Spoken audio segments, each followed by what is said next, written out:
Welcome to the Deep Dive, everyone. Glad to be here. Today, we're doing something a little different. Yeah. We're diving deep into the world of meditation. Ah, nice. Specifically, the introduction of a really fascinating book, The Mind Illuminated by Culadasa. Okay.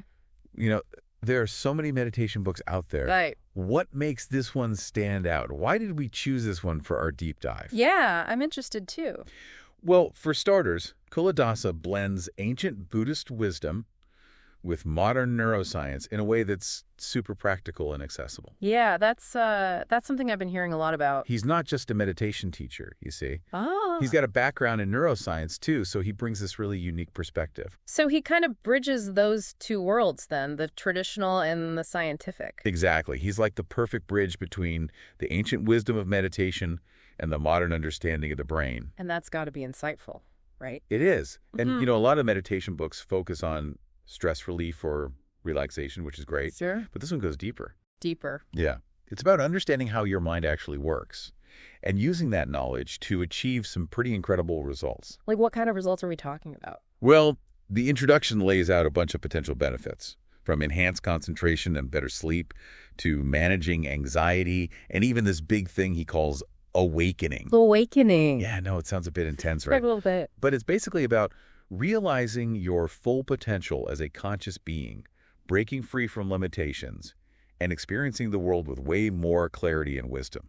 Oh, okay, I see. So it's not just about feeling calm or relaxed. No, it's about reaching a whole new level of understanding and awareness. Interesting. And the coolest part is that Culadasa presents this as a science, not just some mystical concept. Right. He lays out a clear 10-stage system to help you progress towards this goal of awakening. 10 stages. Wow. Yeah, it might sound like a lot, but it's like learning anything new. You start with the basics and build from there. I guess that makes sense. And, you know, he knows that the biggest hurdle for a lot of people is simply getting started. Oh, yeah. So he tackles those common obstacles head on: lack of time, procrastination, even that little voice of doubt that says, can I really do this? Oh, totally. I think we've all been there. Right. Definitely.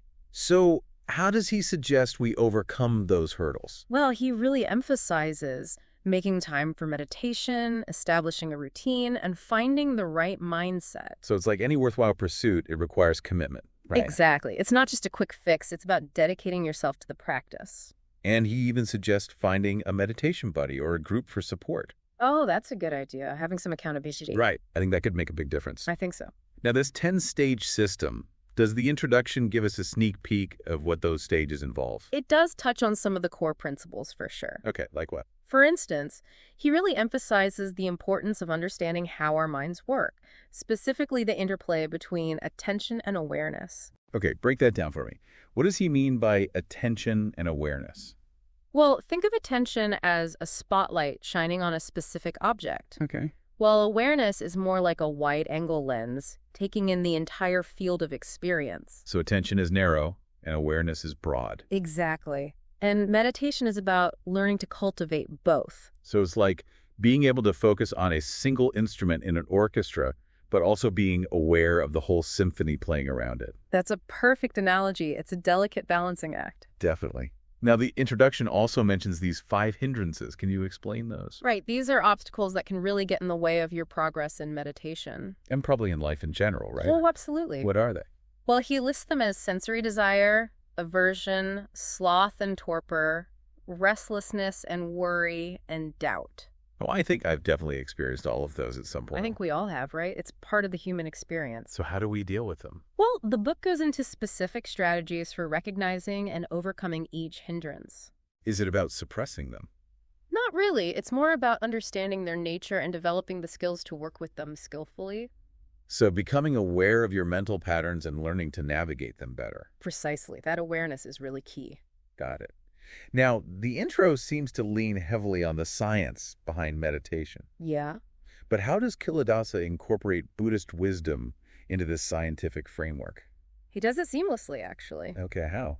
Well, he weaves traditional Buddhist teachings into his explanations, providing context and depth to the scientific concepts. So it's not just about the mechanics of meditation. No, it's about cultivating a certain quality of mind, too. I see. So the Buddhist teachings help us understand the deeper meaning and purpose behind the practice. Exactly. They add a richness and depth that you might not find in a purely scientific approach. This is also intriguing. I can't wait to dive into those 10 stages. Me too, me too. But before we do, can you tell us a bit more about Culadasa himself?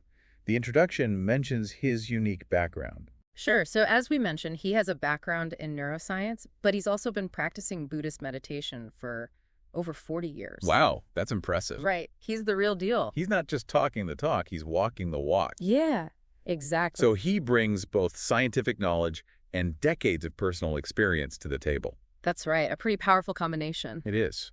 And he's also the director of a Buddhist Sangha, a former neuroscience professor, and a retreat leader. Yeah, his experience is extensive. It sounds like he's uniquely qualified to bridge the gap between these two worlds. He really is. And, in the introduction, he mentions why he wrote this book. Oh, why is that?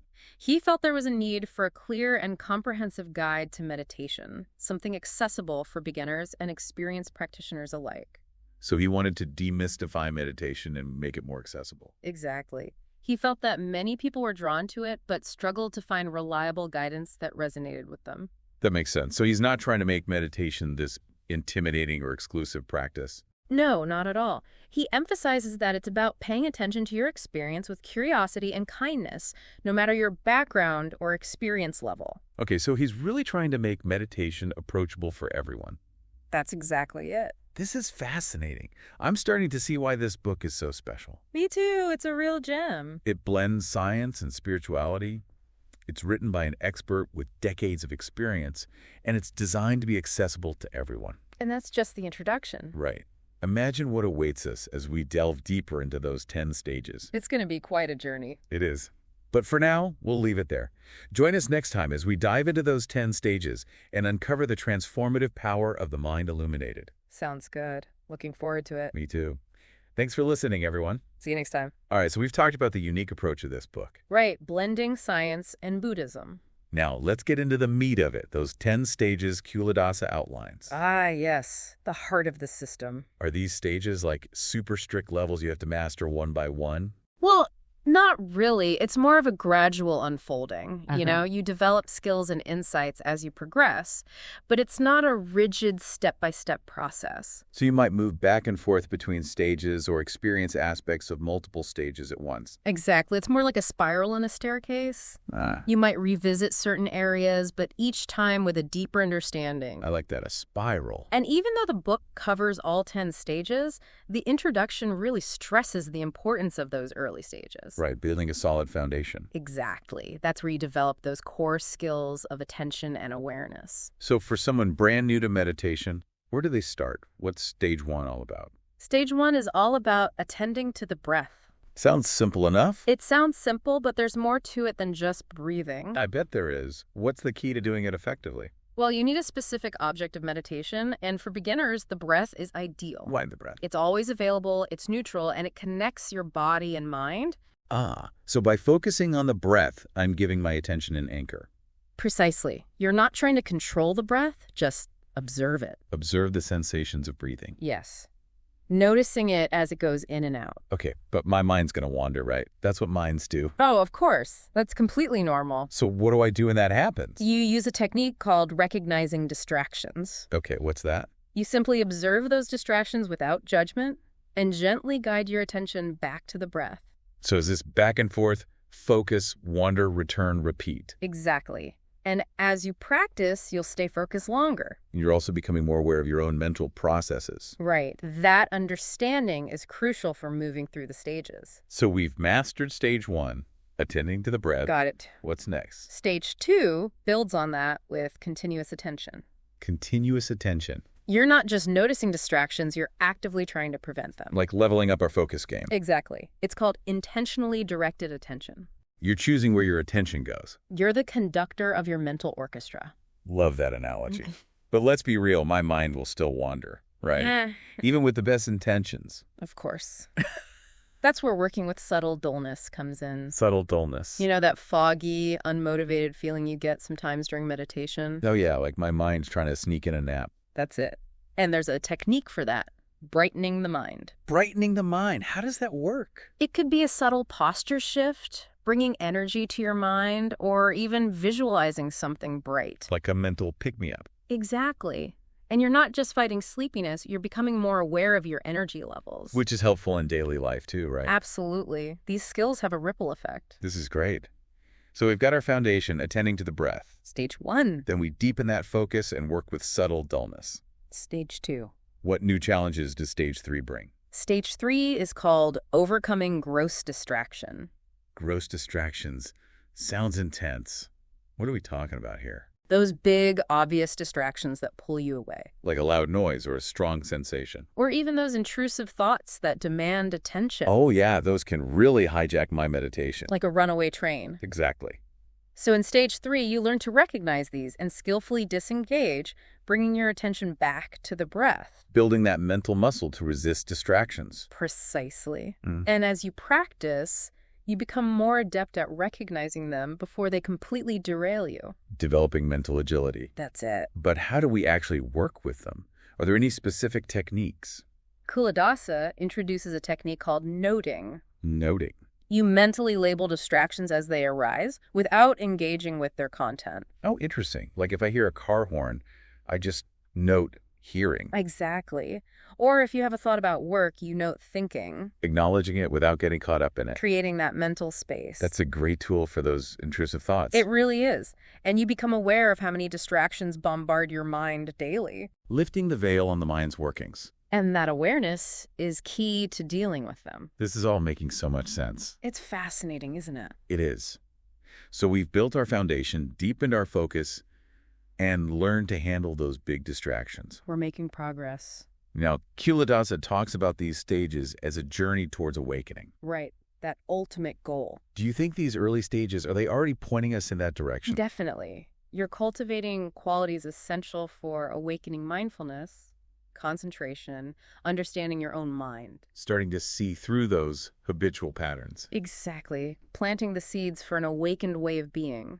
So even if we're not fully awakened yet, we're on the path. You're on the path, and the more you practice, the more those seeds will sprout. This is all so inspiring. I can't wait to see what's next in Stage 4. Me too. Let's continue our exploration. So we've tackled those big, obvious distractions in our meditation practice. The gross ones, yeah. But what about the more subtle, sneaky ones? Yes, that's where Stage 4 comes in. Overcoming subtle distractions. Okay, subtle distractions. Like what? Give me some examples. Think of it like a slight itch you barely register. Or a feeling of boredom that makes you want to shift in your seat. Okay, I can see that. Even a thought like, did I leave the stove on? Yeah. That can be a subtle distraction. Wow, those are sneaky. It's like they fly under the radar. Exactly. And because they're so subtle, they can be even harder to deal with than the gross ones. So how do we even begin to overcome them? Well, in Stage 4, Culadasa emphasizes using the breath as an anchor. Right, our home base. When you notice your mind has wandered, gently guide it back to those breath sensations. Okay, makes sense. And as you practice this, your attention becomes more stable, even amidst these subtle distractions. So it's like building up our resistance. Exactly. You're training your mind to stay focused. Is there anything else specific to Stage 4? Yes. There's this important balance Culadasa talks about. It's about finding that sweet spot between an over-energized, easily distracted mind and a dull, sleepy mind. So not too hyped up, not too zoned out. Right. You need that balance of alertness and relaxation. But how do we find that balance?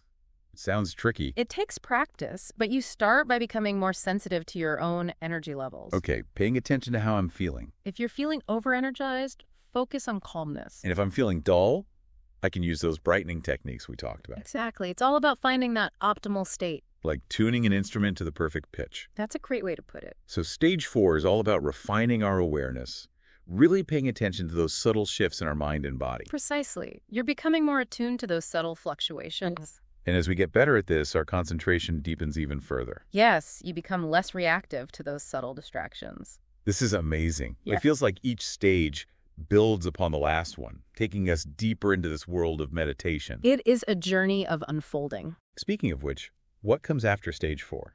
Well, Stage 5 takes us from simply attending to the breath to actually investigating its nature. Investigating the breath. Okay, tell me more. Culadasa calls this stage refining attention. Okay. And he introduces a technique called examining the breath.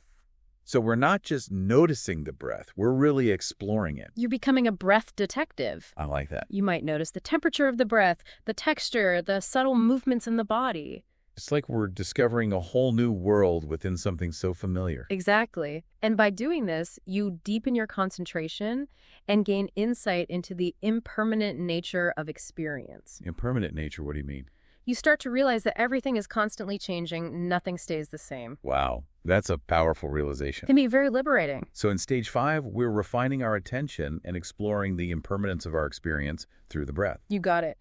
And here's the interesting part. As you progress through this stage, subtle dullness practically vanishes. So we're not just managing it, we're actually overcoming it. That's the goal. You're becoming so skilled at working with your energy that subtle dullness doesn't have a grip anymore. This is incredible.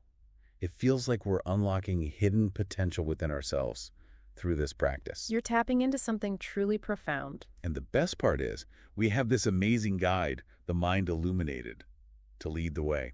It really is a treasure trove of wisdom and practical techniques. It's been an incredible journey exploring these first 5 stages of the Mind Illuminated with you. The journey is just beginning. There's so much more to uncover in the later stages. And for our listeners, if this has piqued your interest, I highly recommend checking out the book. It's truly a game changer. It can transform your understanding of your own mind and unlock a world of potential. Thanks for joining us on this deep dive into the Mind Illuminated. It's been a pleasure. Until next time, keep exploring, keep meditating, and keep illuminating those minds. See you next time.